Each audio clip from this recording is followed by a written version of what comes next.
If you are a startup and you're looking to immigrate to Canada, through this video you'll learn insights to save anywhere from 30,000 to 300,000 Canadian dollars. We'll talk about the requirements of the startup visa program, some of the most challenging parts of this whole application, and some tips to help you succeed in this program. You'll also learn how to apply for this program yourself successfully, and in doing so you'll be saving thousands of dollars in legal fee as well. So stay tuned till the end of the video and let's roll the new intro.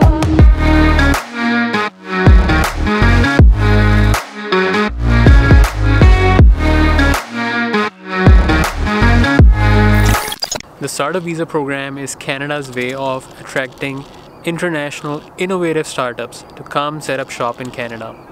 Through this program, teams of up to 5 applicants along with their dependent family members can apply for immigration. By dependent family members, I mean spouses and dependent children under the age of 22. Hi, my name is Rashid Ali. I'm a regulated Canadian immigration consultant from Canada. This video is episode 4 of my business immigration series where I am sharing 26 business immigration programs. I share videos every week, so if you want to learn more about the upcoming programs, subscribe to the channel, turn on the notifications by clicking on the bell icon so you can be notified as soon as I upload a video. The Startup Visa program is actually one of those programs. Combined with the federal self-employed program, there are 750 slots available for the Startup Visa program for this year and the next 2 years each. The permanent resident process through the Startup Visa program can take anywhere from 6 months to 16 months. But while you wait for your PR, you can apply for a work permit, come to Canada and start setting up your business. But work permit applications for the Startup Visa program, that's a topic for another day. We'll talk about that too, but in another episode. Let's focus on the PR part. There are 4 basic requirements for the Startup Visa program. First of all, you need to have a business. You must have a letter of support from a designated organization, and we'll talk more about those in a minute. You must meet the language requirements, that is CLB 5. For IELTS, that means 4 in reading and 5 in all other parts. For CELPIP, that means 5 in all 4 parts: reading, listening, speaking and writing. You also need to have enough settlement funds to settle in Canada, and this table shows the settlement funds required for Canada based on your family size. Now let's focus on the most important requirement, which is to get a letter of support from a designated organization. So first of all, what's a designated organization? The Government of Canada, IRCC, has designated 3 types of organizations who can provide international startups with their support. They either provide funding or they provide business support services in the form of an incubator. So the 3 main types of designated organizations are angel investor groups, venture capital funds and incubators. These organizations give you a letter of support and give IRCC a letter of commitment regarding your startup, and you need that in order to be eligible to apply for this program. Important thing to remember is these organizations are designated by IRCC. You can't just work with any business incubator or any angel investor. There is a list of angel investors, venture capital funds and business incubators. I will link those in the description of the video. You can go to their websites, look at their criteria, but I'll briefly talk about them as well. Angel investor group. So an angel investor is a group or an individual who basically supports your startup by providing you funding, and it's usually in the initial stages when no one else is willing to fund your startup. In exchange for this funding, they expect an equity in your business. For the Startup Visa program, they must invest at least $75,000 in your business if you're going with an angel investor group. Now let's talk about the venture capital funds. Venture capital funds are investment funds who manage the money of investors, and they take that money, invest it in small and medium businesses with hopes that those businesses will grow significantly year on year, and thus the investors will get a good return on their investment. For the Startup Visa program, the venture capital funds are expected to invest at least $200,000 in your startup. So as opposed to $75,000 for the angel investor groups, the venture capital funds should invest at least $200,000 in order to support your startup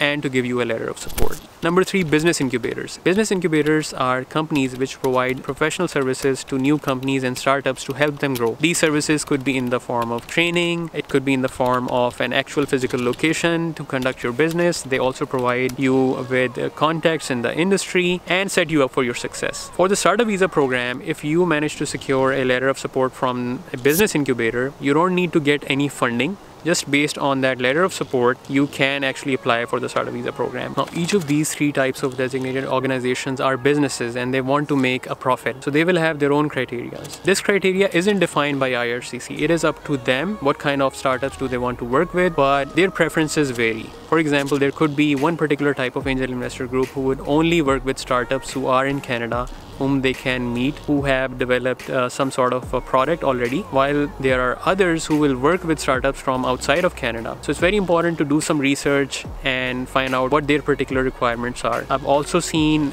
angel investors who won't work with startups unless they've already developed a product and they've started generating revenue. Some of them even look at your financial statements to make sure that you have a significant month-on-month growth before they will invest in you. Especially with venture capital funds, because they are investing $200,000, they do expect a huge return, and oftentimes it's not very easy to secure funding from either angel investors or venture capital firms. Business incubators, on the other hand, they are not investing any money in you and they are actually trying to help you grow, but since it's also a business, they expect you to often pay them significant fees for helping you out. And some of them can also even have equity in your business. I've seen business incubators who demand $30,000 from applicants so they can take them through a training program. Through these training programs, those incubators are also making a living. And after those training programs, they may or may not support your startup. They may or may not offer you a letter of support. That depends on how you perform during those particular training programs. But they will often try to do an initial shortlisting by doing an initial assessment, conducting some interviews, and if you fit their criteria, they will often invite you to participate in those training programs. There are also incubators who will charge you a significant amount of fee, for example, a monthly fee, which has to be paid for at least 12 months after they issue you the letter of support. And I've seen startups who even demand up to 300,000 Canadian dollars in order to help you with your business. So the concept of business incubators for this particular program is a bit different from what you might have experienced. In some parts of the world, especially the government-based business incubators actually support you without charging you any fee. They give you the resources, the contacts, the training, and help you grow. But the business incubators here will often expect you to pay them a significant amount of fee and possibly also have an equity in your business. Whereas angel investors and venture capital funds will not ask you to give them any fee, but they will do a very thorough assessment of your business to make sure that you will actually generate some profit for them. Some venture capital funds and angel investors will only invest in tech-related startups, whereas others are sector agnostic. They will invest in anything from windmills to innovative ideas for beekeeping, and you will see many different examples. Each member of the startup team must have at least 10% equity in the business, whereas the equity of the angel investors or the venture capital fund will depend on negotiations, however that goes for you. Now coming to the last part about saving money that I talked about. There are 2 basic ways you can save a lot of money. First of all, if you do not have a lot of investment, make sure you stay away from business incubators because they will ask you for fee. And as I mentioned earlier, the fees can be as high as $300,000. If you have an innovative idea, innovative product, make sure you try to secure funding from angel investor groups or venture capital funds. That way you will end up saving a lot of money. I've seen some people who started with business incubators, spent a significant amount of energy, time, and then came to realize that they will have to pay significant amount of fees, and then they had to back out. Make sure you know this in advance before you start your process. Number 2, there are professionals who will charge anywhere from $30,000 to $40,000 in the form of legal fee to assist you with these applications. Make sure you do the part 1 yourself. You get in touch with these organizations, you try to secure funding, try to get that letter of support, and once you have that, then you can decide whether or not you want to apply for PR yourself or you need someone else's support. Because especially for part 1 of the application process, if you're relying on investors, I really don't think you need help from someone else. You can just contact them, tell them about your idea. If your idea, your product is good enough, you will be able to get funding from them. You will be able to receive your letter of support. So there are times when I encourage people to actually take professional help. There are other times where I think professionals might not be able to add a lot of value and you can do it by yourself. Hopefully in doing so, you will be able to save anywhere from 30 to 60 to all the way up to $300,000 in fee. Another important part of the startup visa program is the essential applicant clause. If you declare one of your 5 team members to be non-essential, chances are that they might not get approved for their PR application or their work permit because they're non-essential. Why do they even need to be in Canada if they're non-essential? So make sure you're very clear on who's essential and who's not.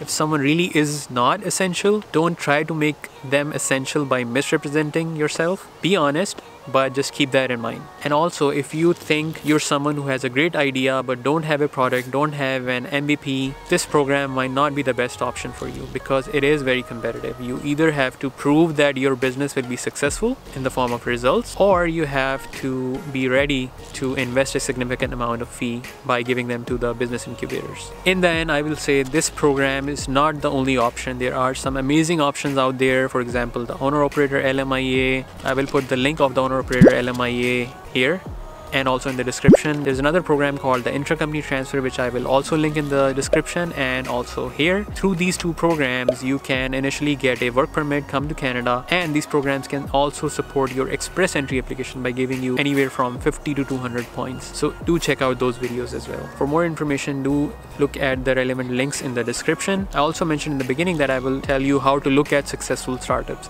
So if you follow these links to different organizations, different angel investor groups, different business incubators, on their websites, they will often list the startup companies that they supported. And you can go through their websites. You can then explore the websites of those startups to get an idea of what kind of businesses have been successful through this program in the past. So here are some tips to help you succeed. First of all, if you are just at the idea stage, try to make a minimum viable product.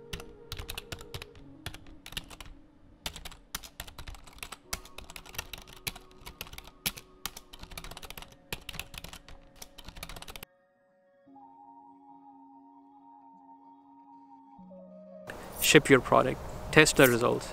If you show them results in your applications, the business incubators, the angel investors, the venture capital funds are much more likely to give you a letter of support because they know that your business actually works. Number two, don't just rely on one type of organization.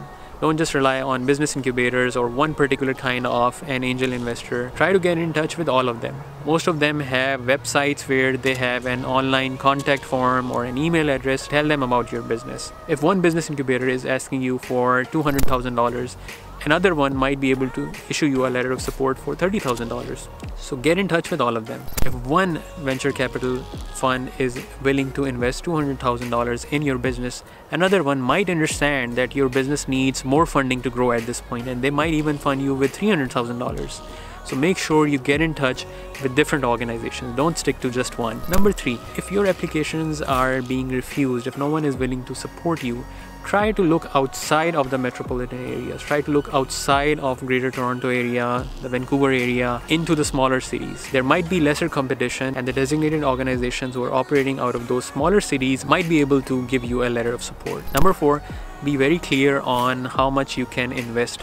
Business incubators will ask you to invest in them. They will ask you to give them a certain amount of fee to take you through professional training, to give you different services. Can't afford to pay their fee. Make sure you launch an amazing product or service and get in touch with the angel investors or venture capital funds so they can see your results and fund your startup. And that way you won't have to give fee to business incubators. Number five, make sure you do part one of the application yourself. You just have to go to their websites and start sharing information. If one of them likes your business idea or your product, you can take it step by step from there. You don't really need legal help for step one of the process. Number six, this is not the only option to immigrate to Canada. If you have a startup business, you can always come to Canada through other programs like owner-operator LMIA, intra-company transfer. Even express entry might be a good option for you depending on your experience. I'm also interested to learn what kind of a business do you have. Leave a comment below. Tell me about your business, product, service, whatever it is. If there's one thing that you can get out of this video, I'd like you to remember that the business incubators will charge you a fee. Make your whole strategy around this particular fact. If you can afford a fee, get in touch with business incubators. If you cannot, you do not have that sort of funds to give to business incubators, angel investor groups or venture capital funds might be your best bet. But their requirements will be much different from those of business incubators. They will expect a lot from your business in terms of growth, in terms of innovation. Just keep that in mind and start getting in touch with those organizations and see where that takes you. Thank you very much for watching this video. If you found this to be useful, if you got value out of it, please give me a thumbs up. I'll be sharing a lot more more videos every week on different types of immigration programs, especially the business immigration programs for Canada. So subscribe to the channel, turn on the notifications to stay up to date, and that's all. Thank you very much.